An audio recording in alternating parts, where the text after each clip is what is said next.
Divine Truth Documentary. Jesus, Mary and others provide information to people or organizations that produce documentaries. In this video, Jesus and Mary are interviewed by Thomas Litter while traveling from Brisbane Airport to their home, with Thomas and his cameraman Simon. This is session 2, part 1, filmed on the 9th of August 2013 in Brisbane, Queensland, Australia. Like, not bad. Not bad? Not bad, actually, yeah. How are you doing? Okay? How are you doing? Yeah, very good, Good to very see you, good. Yeah, nice to see you. Nice to see you. Yeah. So how have you been? Good. How you doing? So were you at the Sunshine Yeah, Coast? good. Yes. Yeah, Oxford. Yeah.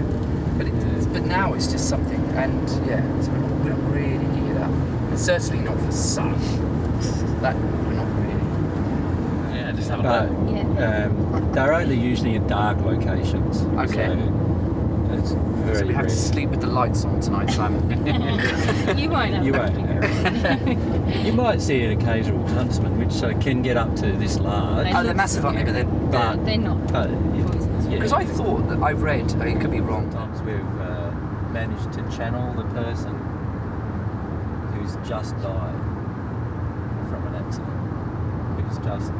whose body, has died, and they're now a spirit. Right. Yeah. So explain that to me. What do you mean by channel the person? Well, you're able to Speak. talk with them still. If you're able to, you can talk with them still. And So can you Sort of help can them you see? with their Is that past. something you could see, or just something that you hear? no, you can both see them generally and hear them, but generally we hear them rather than see them. But you can do both. Sense. We know I we've would got say. friends who see them like they see normal people. And was there something there that you heard? Sorry, was that one there? Was there anything there that you heard? Yeah, the spirits who are with them trying to help them feel the person's going to die. Anyway, No, but the person hasn't passed. I they don't haven't feel passed. they've passed. They haven't passed yet. If they do. But we all have spirits with us all the time. Yeah. Lots of them are helpful, and some of them are not so helpful. So there could be. So in that situation, you could get spirits that wouldn't be helping this situation. No, it's rare. That's It's rare. It's rare Okay, that's because most of the spirits who don't help situations are hooked into the addictions of people on Earth. So they're only really engaging the person properly on Earth when the person's engaging in an addiction that the spirit wants. So they can exacerbate a problem. as Yeah, opposed and this, to- how a lot of people drink to Yeah. the point where they're still standing, but they're no longer conscious of themselves anymore. Sure.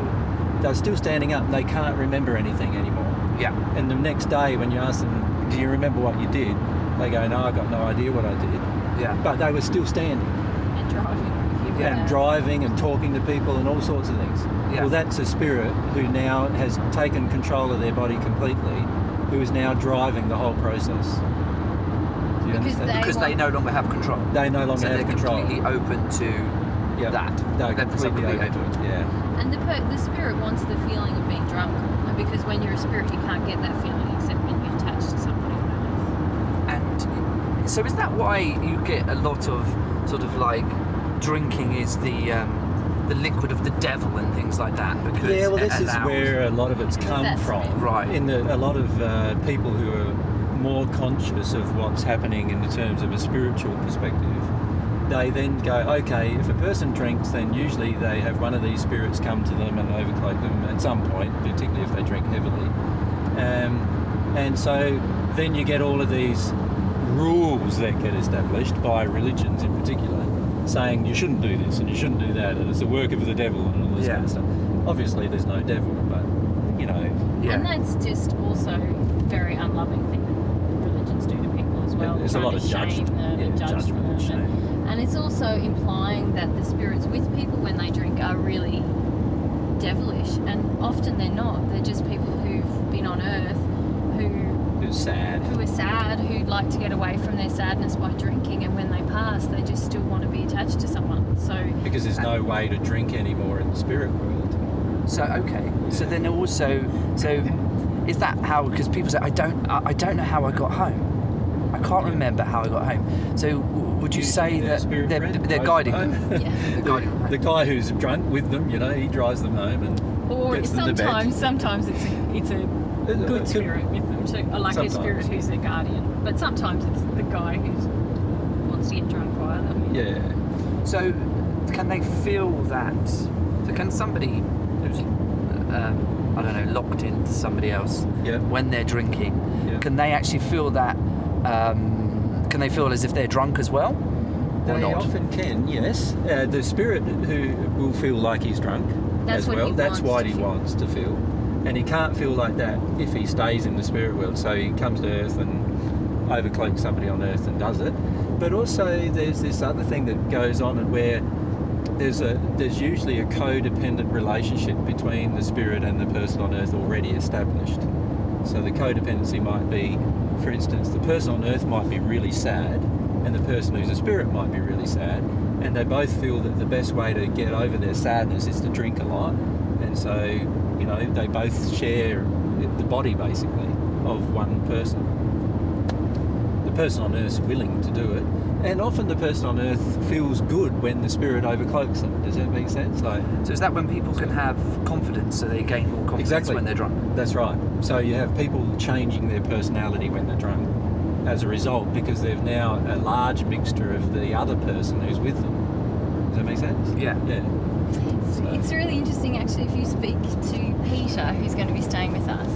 He's a farmer, a sheep farmer, but he's been a spirit medium since he was 6. Oh no, since he was born. So he was born. He's seen spirits all of his life. Like, the movie The Sixth Sense? That's a little bit like Peter. Like he had to shut down. He probably shut down his mediumship by the time he was 7 By the time he was 7 or 8, he shut it down. because he couldn't cope with how much he was seeing and how many people were around. So how can he shut it down? Well, you just try to tune out of it. So, Right. And you use a lot of, you distract tools. yourself. Yeah. Like Pete's watched a lot of telly in his life. Like anything that keeps noise, that keeps him distracted, kind of thing. Okay. And also, it is like a sense that you can dull down if you want. You can say, I don't want to have that feeling anymore. But he told me that when he was about 16, he's got 2 older brothers, and they're farm boys. Go and have a few beers. He could never drink because he could just feel. And see all the spirits with the people who were drinking. Yeah, it was just like, so he's never been a drinker, because he just felt like that's, and he also felt, because he's so sensitive to spirits, that, well, ask him about the story, but that was my impression from what he said, that he felt that he would either be overcloaked by spirits and he didn't want that, and he could feel people around him getting like all spirit influenced, and it felt really creepy. Right. Yeah. It's completely fascinating. It's a shame that you're not actually mic'd up. I'm just So should we thinking talk about boring things? I think we should talk about really dull things. It is a fascinating discussion, because a lot of people on Earth have no idea how much their entire lives are being, if not manipulated, certainly interacted with by spirits who are around them. Yeah, and it was funny that I was actually talking to Simon last night, and we were talking about money, and we were talking about also talking about when people get drunk, that it seems to me like it's a magnification of their personality. So if somebody gets drunk, then and they have maybe violent tendencies or something, then they will be really extremely can get violent maybe when they're drunk. And I thought the similar with sometimes it's the opposite. Like I had one of my grandfathers was really placid when he was sober, but as soon as he got drunk, he used to get very angry. So do you think there was something inside of him that was? Well, yeah, all of it's something inside of him. Like the obviously. potential is there. The potential is there, yeah. But there's often, for people, there's like a moral compass that prevents them acting on things. But when they get drunk, yes, it can be an amplification, but often it's like other spirits who have that tendency and don't have the moral compass join them. And it gets like out of control, like people who sometimes murder other people.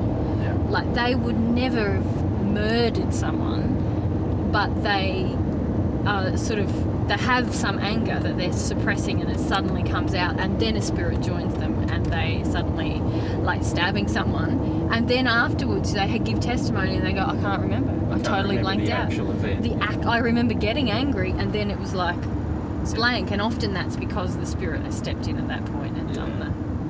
So do you feel that they're... It's just quite interesting. So almost you could have somebody... is it possible to find out afterwards whether or not that... I'm thinking sort of like in a court of law perspective, whether or not you can have somebody that comes in as... Certainly it is, yeah. As a key witness. Yes, certainly. Doesn't really feel guilty, and we all agree on that, and it's because the spirit has influenced the act. And a lot of so-called... So you could have a medium come in. So-called incompetent by reason of insanity. Yeah. Or temporary insanity, so-called temporary insanity, which is a recognised psychological phenomenon. Most of it is actually spirit overcloaking in the moment of the so-called insanity. Yeah. Because I think I guess it would be relevant here to talk about, see this traffic on the other side of the road. Caused by that accident we saw earlier.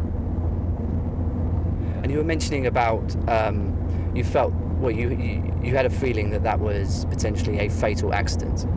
Yeah, not at the time that we drove past, but the person had very serious injuries. So, and the spirits with the person feel that the person was going to die. But that doesn't mean they will. It's just a feeling that those spirits have, and they obviously can see the physical body, they can see the spirit body, they see all the problems with the physical body a lot easier than a person can. And so how did you know that though? How did you? Well, you can communicate with the spirits who are there, who are looking at the situation. Does that make sense? So did you just hear them, or did you have a conversation with them as you were driving past, or? It's more a feeling-based conversation that you have with them. Okay. Yeah, but it's a conversation. What you classify as it's the way we are used to conversing from the spirit world.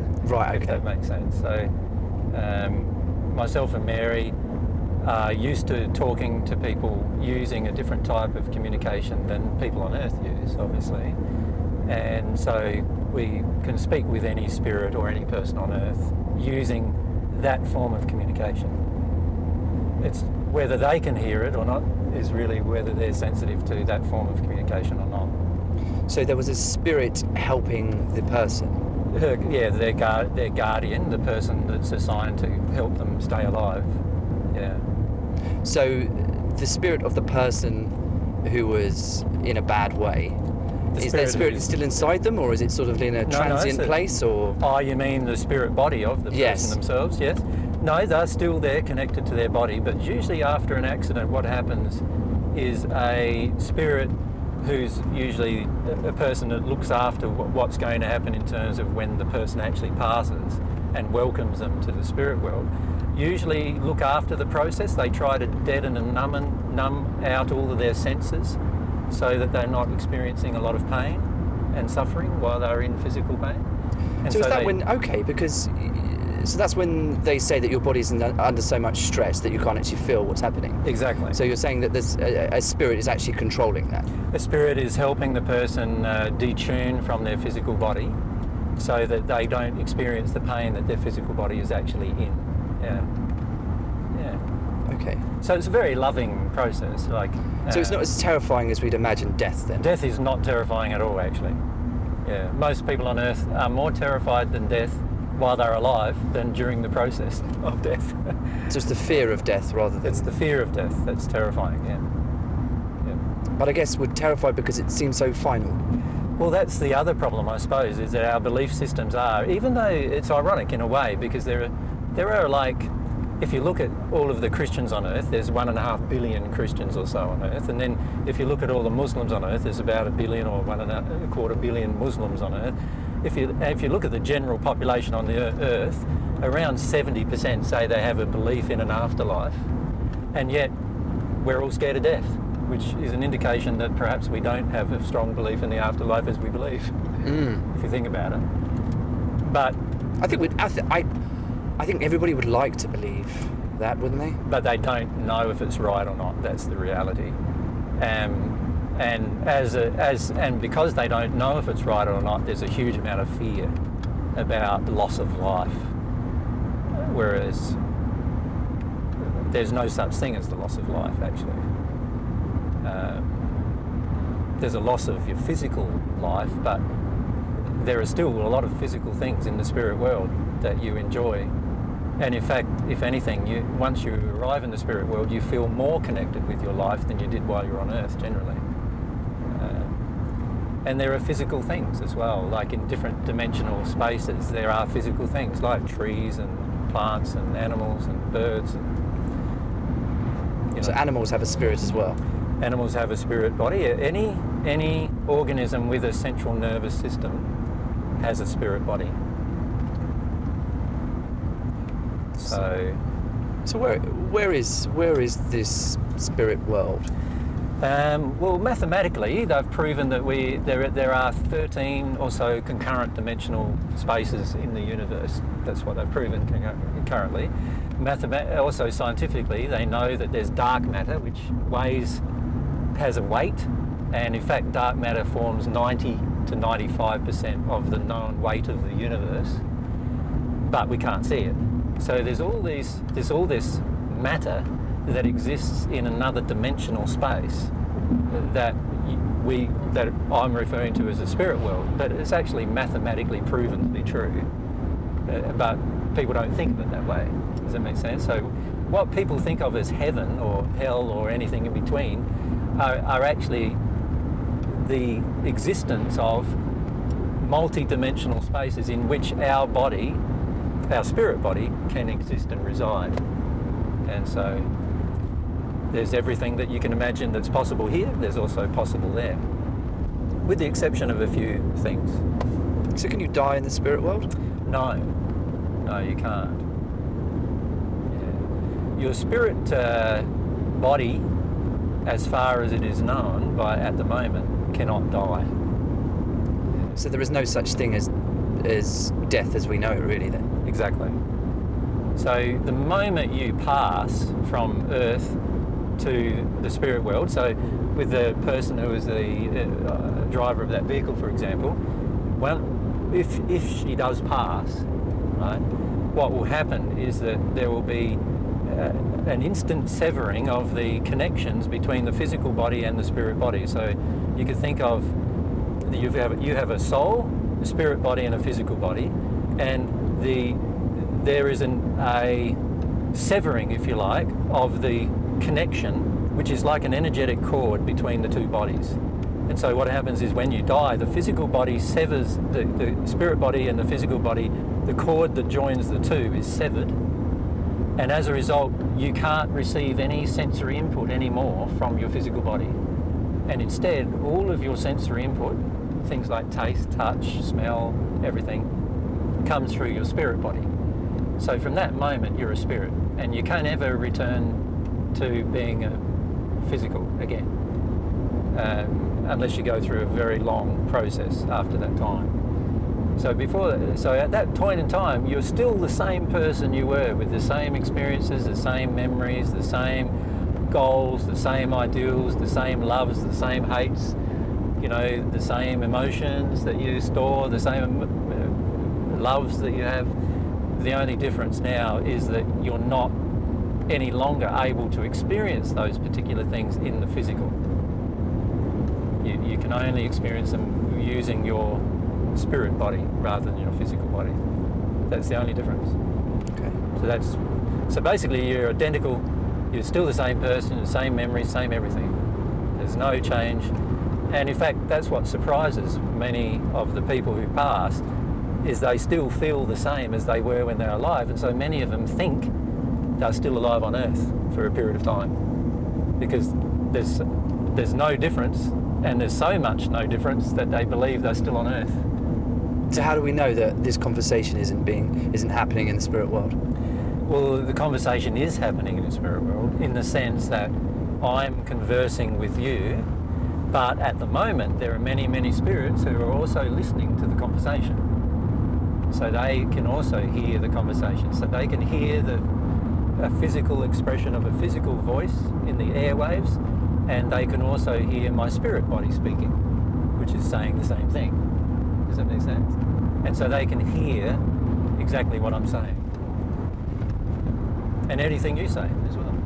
Anything that anybody says on earth is completely available to any spirit who is nearby, who wants to hear it. It's just whether they want to hear it or not, as to whether they'll be nearby and hearing it or not. Yeah. Because there's this thing, obviously you've probably heard it, called the Ouija board. Yep. Where people communicate. Oh, sorry, you're right. Sorry, yeah, I'm just going to readjust. Sorry, just give us a shout if you're. Yeah. You sure you don't look too? That doesn't look too comfortable. That position. But, He's got his elbow jammed Yeah. into his thigh, so it's not. Yeah. too yeah. bad. Oh right. Okay. So as children, we were always told about this Ouija board, this terrible thing that communicated with spirits. Yes. And I remember that we did it. Yep. And And did your glass move? glass moved. Yeah. And nobody said that they were pushing it. Yeah. And what happened is my sister came through who died, Yeah. and she started to communicate, and obviously that had a very emotional, upsetting reaction on me. So I guess my question is, So why did it have an emotional, upsetting reaction? I guess because why did it happen? Because I guess what you'd like to believe. I think it's about that belief thing. I would certainly like to believe that she was communicating with me, Yep. and she was okay, and she was happy, and she Yep. was in the best place, and but then part of you believes that's not true. That can't be true. That can't be true. Yep. So you have those two conflicting emotions. So there's sort of So it's like the the one- cynic and skeptic in you Yeah. feels you can't believe it, Yeah. and then the person who hopes and dreams in you Yeah. wants to believe it, Yeah. and so now there's this emotional conflict going on inside of yourself as to which way you go, isn't there? Yeah. And then And- there's that thing whether or not your friends are pushing the glass around and just playing doing with something you and- horrible to you. Yeah, that's right. But also, can you see how, because of this, if you look at what's happening on the earth at the moment, there is a lot of cynicism and skepticism about everything. You know, like the average person, in fact, is cynical and skeptical almost about everything. And yet inside of each of us there is this pure place where we want to believe certain things, where we, you know, what you would call the place of hope, or the place of which is very much like what a child has. You know, when we're children we have those feelings more than we do as adults.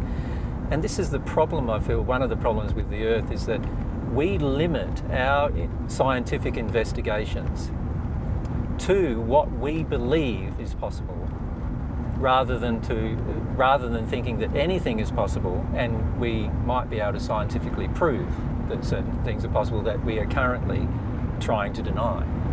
And I feel this is what happens a lot with spirit communication. So on one hand, there is the strong desire for people to believe in an afterlife for the sake of, you know, their hope, their feeling of hope, or, you know, they want to believe they haven't lost their loved ones and so forth. And then on the other hand, there's all this cynicism and other emotions too, of despair and other kinds of deep emotions of grief that we haven't allowed ourselves to experience when somebody dies. And when somebody begins to attempt to communicate from the spirit world to us here on earth, for the majority of people, we attempt to shut down the communication. And the reason why we attempt it is because we're already so emotionally distraught about the fact they've passed. And then on top of that, we have all this cynicism and despair that's around us on the earth, and all of this skepticism, that we feel we want to conform with the average person's belief systems.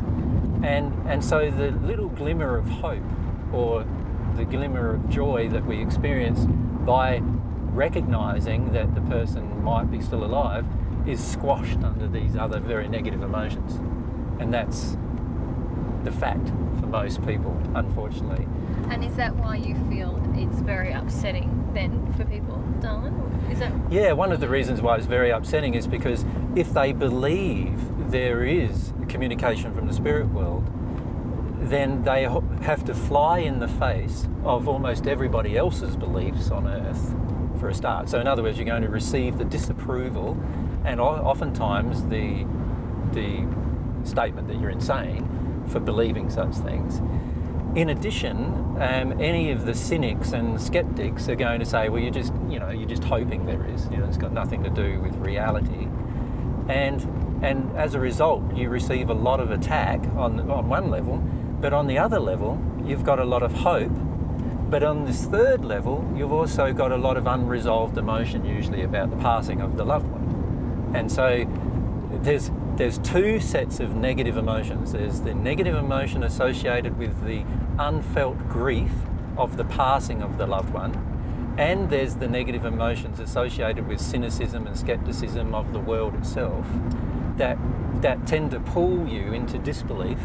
And then there's inside of you this feeling of hope and feeling of wishfulness, or you could say the dreaming type of feeling, like you hope that it's right or hope that it's real. And as a result of these hopes, you've got all of these emotions pulling you in a positive direction. And so you enter this place, in that space of a lot of internal conflict. And most people can't cope with internal conflict of beliefs very well. And so what they do is they step away from it. So they avoid situations that will cause the internal conflict. And that's why the majority of people, I feel, shut down any desire to communicate with the spirit world, and also any desire to acknowledge that their loved ones are still alive. And unfortunately, as a result of that, when their loved ones do attempt to communicate with them, they shut that down as well. So it's unfortunate, because what it does is it creates a barrier between what we would call heaven and earth. And unfortunately, that barrier doesn't need to exist, but it only exists because of our belief systems. So you know how the skeptic will say, oh, you only believe that and that's why it's real for you. Well, my statement in return is, well, what's the difference between doing that and believing that and knowing that it is real and having an experience that you know is real, and you believing it's not real because you hope that it's not real? There's no difference, So in my opinion, the skeptic doesn't have any more or less proof than the average person that communications with spirits is not real. And in fact, most of the time the skeptic has less proof because they deny the communication in the first place. And yet really they're just doing the same thing from a logical perspective, from a different perspective, as what the person who's hoping that it is real. So the skeptic hopes it isn't real, while another person might hope that it's real. And what really matters is what is real, not what everybody hopes. What is real? And what I'm saying is, what is real is there is a spirit world.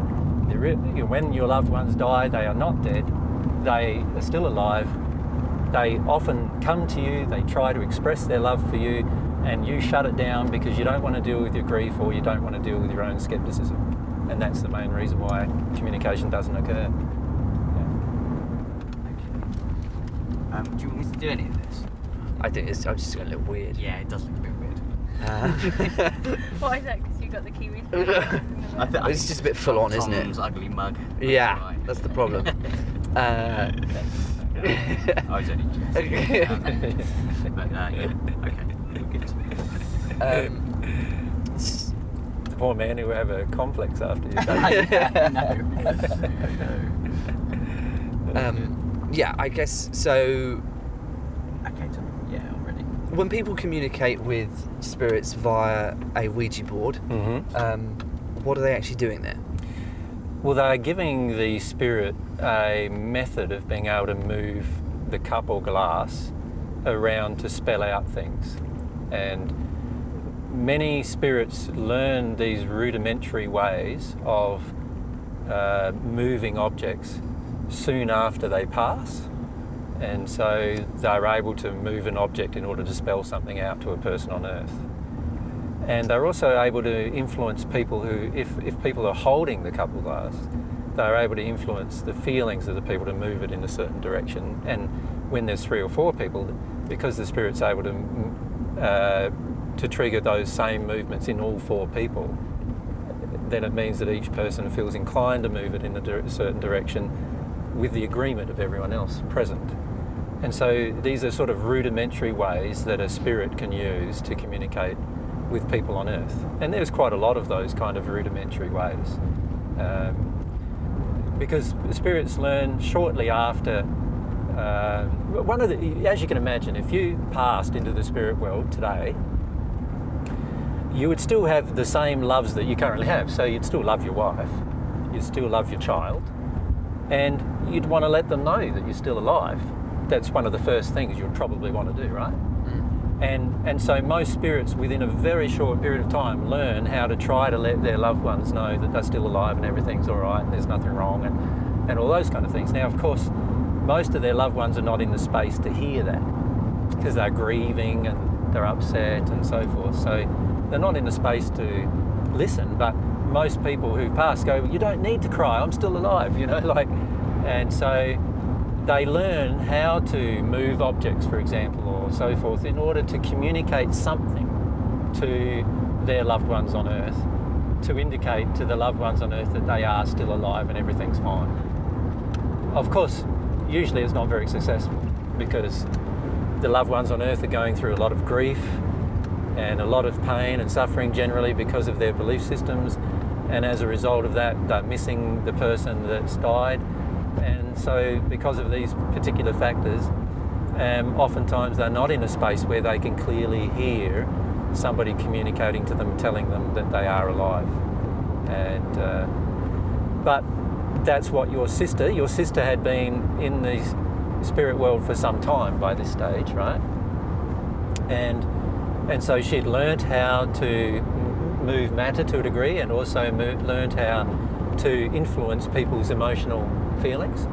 And so she took the opportunity to attempt to communicate with you, to show you that she was still alive and there is life after death, and a number of other reasons why she wanted to communicate with you. I remember I cried Yeah. and it was spelt out, don't cry, Tom. Yeah, so she was still feeling, so this is an indication that she wasn't as developed a spirit yet as she could have been, because she was still worried about upsetting you. Does that make sense? Whereas a spirit who's worked their way through the grief of the loss of their life on Earth generally is okay with a person on Earth having a cry. In fact, a person on Earth having a cry about it often connects them more with the feeling of love between the two, and as a result, the person on Earth often feels more love when they allow themselves to feel the emotion as a result of the communication. So, but your sister wouldn't have been in that space yet, so she was saying, don't cry, everything's all right. You don't have to worry. She's trying to reassure you that there's no need for sadness. But the sadness that you would have felt would have been the sadness of her loss, and also more the sadness of your mother and father's loss of their daughter, because she died at such a young age. Yeah. So that sadness gets suppressed in the family, and sometimes it's only when you speak to a spirit that the sadness starts coming out, So that's pretty normal, actually. When communicating with a spirit, it's pretty normal for the person communicating with a spirit, particularly if there's someone they know, to have some strong emotional reactions. But so this, surely does the spirit not feel a sense of loss as well? Not so much, because they can spend time with you whenever they want. In fact, many spirits comment that they're able now to spend more time with you than they were before. And so they don't feel as much of the loss as the person on Earth does. I think they feel a loss when, say for example, if you passed right now and your wife and your daughter felt, that's it, Thomas is gone. Then they feel a loss. Then you would feel a loss. Like, oh, guys, I'm here. I can still be, I'm still around you. I still love you. And I want you to know that. And if they don't feel that from you, if they don't even, some families come to a peace where they go, oh, I feel he's still around, and at least then that gives the spirit a sense that they're still able to have some kind of presence in the person's life. But a lot of people, as AJ was mentioning, are so hard and cynical and skeptical and afraid of being wrong or hoping for something that isn't true. Or they have religious fear. Yeah, that they shut out any kind of communication. And then very often, like say for yourself with a young family, you want to be involved in your wife and your daughter's life for years and years and years to come, you know. And if you were to pass suddenly, it wouldn't necessarily have to be such a separation if all three of you felt we can still communicate. Thomas is not dead and gone. But if they felt that's it, he's gone forever, then you would feel a loss, definitely, just as they would. Because they would actually shut down any communication with you in that place. So they would choose to shut it down in order to shut down their grief or whatever other emotions they might feel. And also to shut down the feeling of skepticism and other emotions that would be projected at them from the people around them. And as a result, they shut everything down, and then you, as the person who's passed, feel like you've just been cut out of their life, right? From that one place, you know? Now, of course, most spirits eventually understand what's going on. They understand it's because of the belief systems on Earth that all of that happens, you know? So if people are open to this, then everybody can have this connection with people that they've lost. Exactly. And they can communicate them. So everybody... Yeah. God's made it so that any single person who's ever died can communicate with any single person who's who's still living, and any single person who's still living can communicate with any single person who we view as dead. And God's opened the communication to any person, but the communication depends on some laws. So you know how we have like physical laws that govern like electronic communication here, like particularly like things like Wi-Fi communication and all those kind of forms of communication are all governed by laws, right? They're governed by like scientific laws. Well, so too are the communications with spirits. They're all governed by laws. So if you're trying to close down the law, or you're not understanding the law, then of course you can't communicate. You have to understand the law and understand how it works before you can communicate.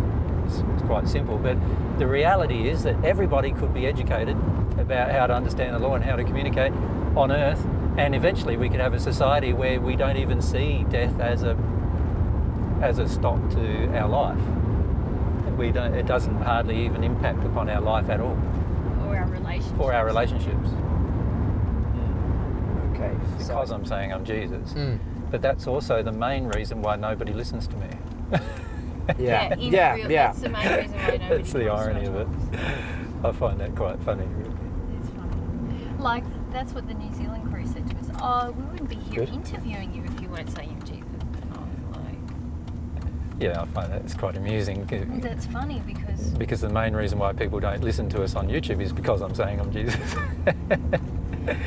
It's like... Do you think that people don't switch on because they're sort of fascinated to the fact you're saying that? No, not at all. Most people,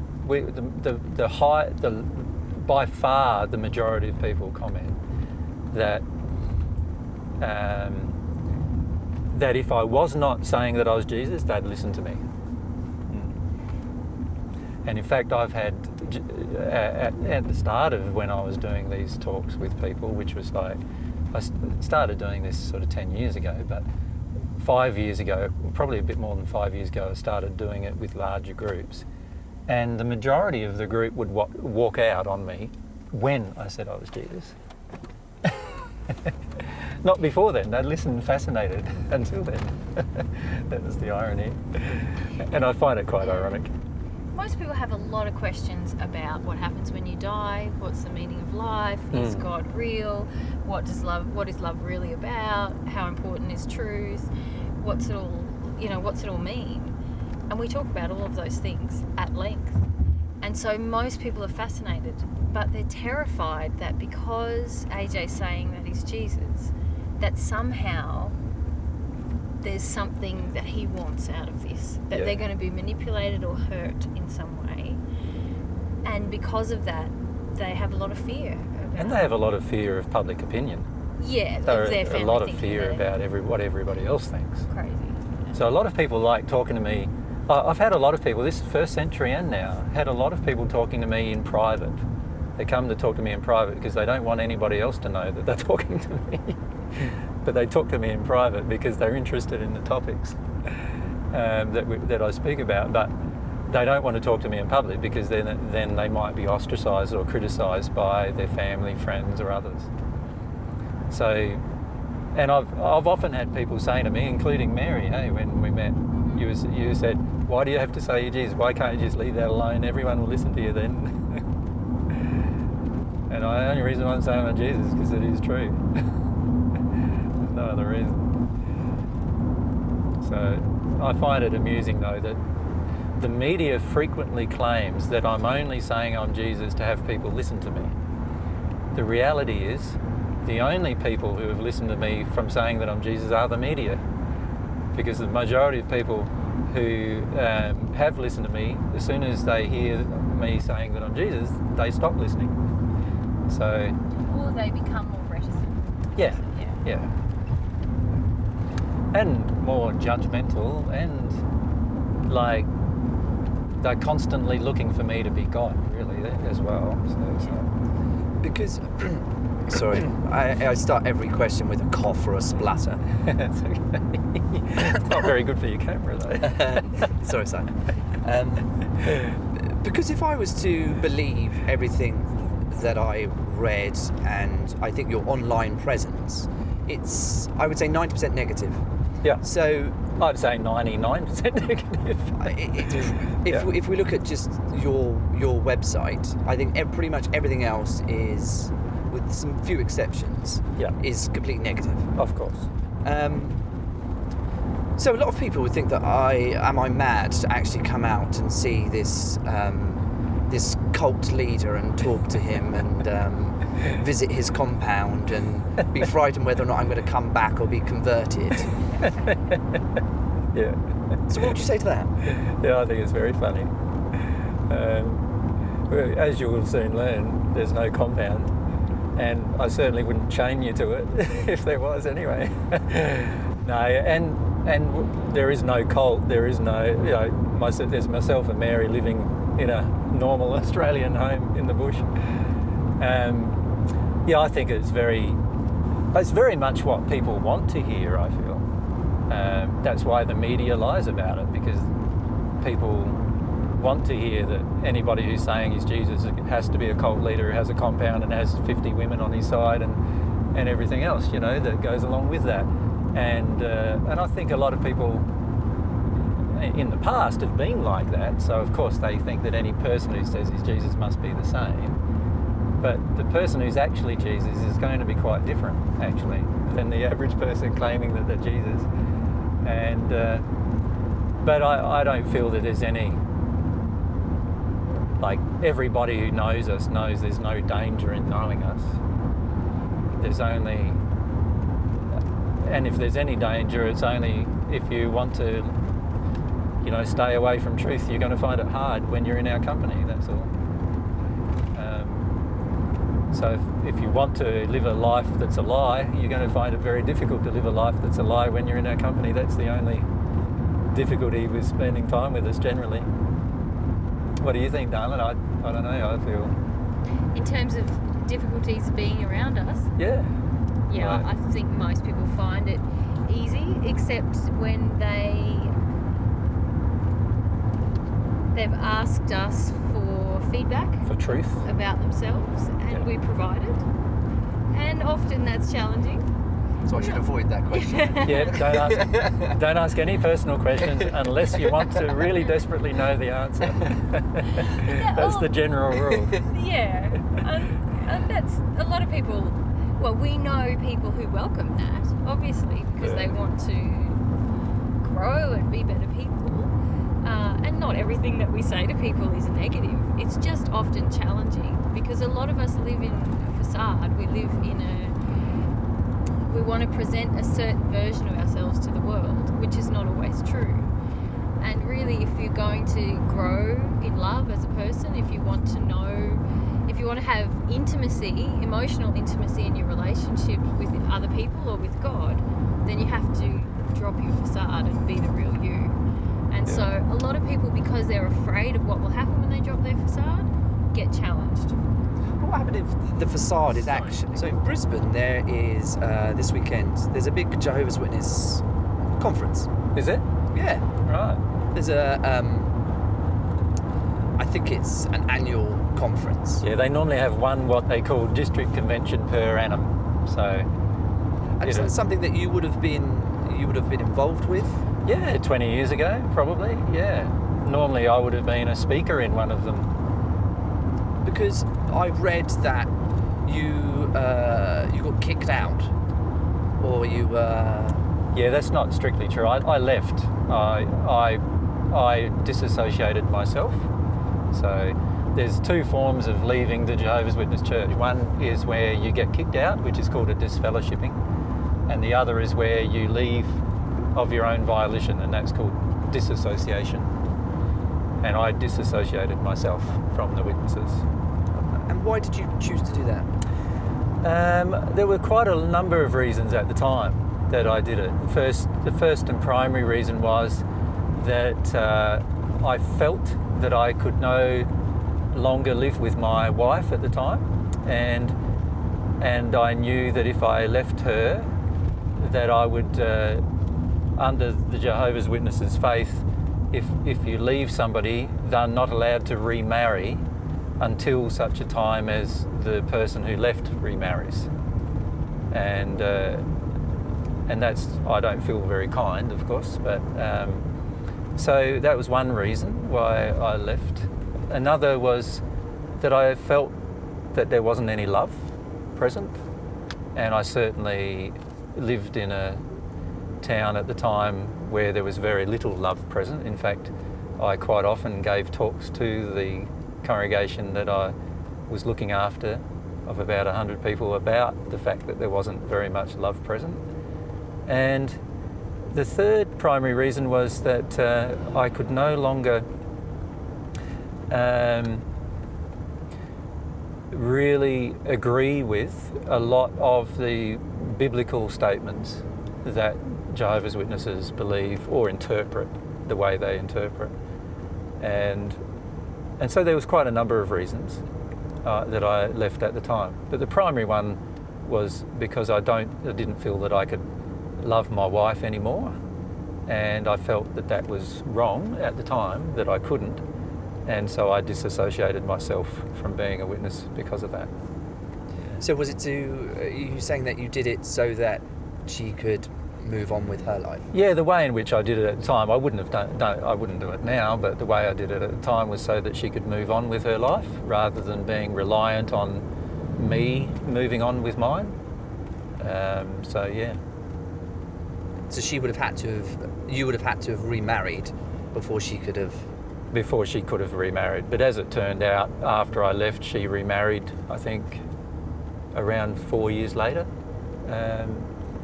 And I haven't remarried since, obviously. Now I'm in a relationship with Mary and have been for the last 5 years. But you know, I had two relationships over the prior 10 years. Yeah, but I didn't marry any of them. So did you confide in your ex-wife that you were Jesus?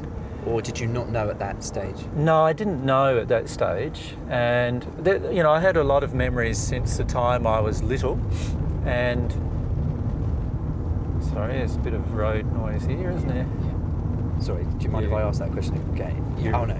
Do you need the question again, or just the answers? Just the answers. Okay. I think. It's pretty noisy. Yeah, because it was... It's reported, and obviously I know that's not necessarily true, that you got kicked out of being a Jehovah's Witness because of a prostitute.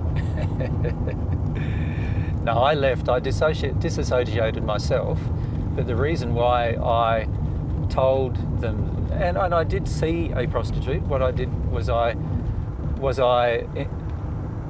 asked a prostitute to come around and I talked with her, and then she left, and then I went back to the people involved and I said I saw a prostitute, which I did do. I saw So her. what is wrong with that? Well, they interpreted that to mean that I had sex with the prostitute. Does that make sense? Right. And explain what that means in terms of. And what that means from my ex-wife's perspective is that I had already been with another woman, and therefore that gave her grounds to be able to divorce me and be with somebody else. Does that make sense? That's the way they see it anyway. Right. So I knew that, when I said I saw a prostitute, they would interpret that as I had been with a prostitute sexually, which I have not, but I knew they would interpret it that way. So did they allow you a chance to actually defend yourself, or did you feel like actually, I don't need to? No, they tried to force me into a meeting with them, but I said, look, I'm disassociating myself. You don't need to meet with me. You don't need, to find out even why. And I said, and I've seen a prostitute, so that should leave Mary, Cherie, my ex-wife, whose name is Cherie, it should leave her a chance to remarry. Does that make sense? At the time, you were feeling very much like you wanted Cherie to be free. I wanted her to be free. You wanted to leave, and you couldn't. Oh, I couldn't be with her anymore, but I didn't want her to feel like she had tied up the rest of her life and that she couldn't be with anybody else as a result of my choice. Does that make sense? So you didn't believe that she was Mary? No, not at all. I knew she wasn't. But at that time, I didn't even know that I was Jesus either. I didn't, and when I say know that I was Jesus, what I mean is I've had all these memories all of my life, but I never put any psychological weight on them.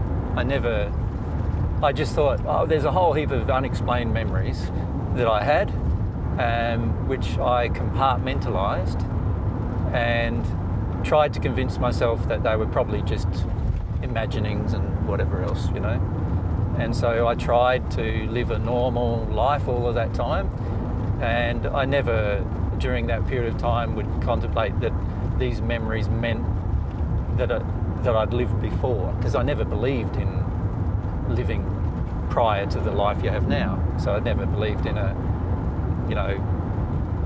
what people call reincarnation nowadays. I don't believe in it, still don't believe in it, in fact.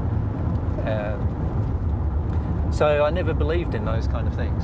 So I had all these memories which were unexplained, and I didn't have any desire to try to explain them, if that makes sense. So what did you want to speak with the prostitute for or about, or was it just It was just about, it was just so that I could say that I saw one, and not lie, basically. However, in the way I feel about it now, that I by doing that, I allowed them to believe the lie, and nowadays I wouldn't even allow myself to do that. Does that make sense? But back then I wasn't in the same development as I am now, so I just thought, well, they'd believe the lie. And as it turned out, I talked with the prostitute about why she was a prostitute. We discussed her partner at the time was pimping her, and she had a little child, and I was talking to her about how she felt about doing it, and in fact she got teary on a number of occasions and had a bit of a cry, and I said, look, I'm not attacking you, I'm just asking you, I wanted to understand the emotional reasons why, because I'd never spoken to a prostitute before. It's not the kind of thing that a normal Jehovah's Witness would probably get to do, aside from knocking on the door, right? And so it gave me an opportunity to speak with her as well and find out, what drove her, what was the reasons why she was doing what she was doing. And so that's the conversation I had with her. Do you think that's got anything to do with... Sorry, how are you doing? Yeah.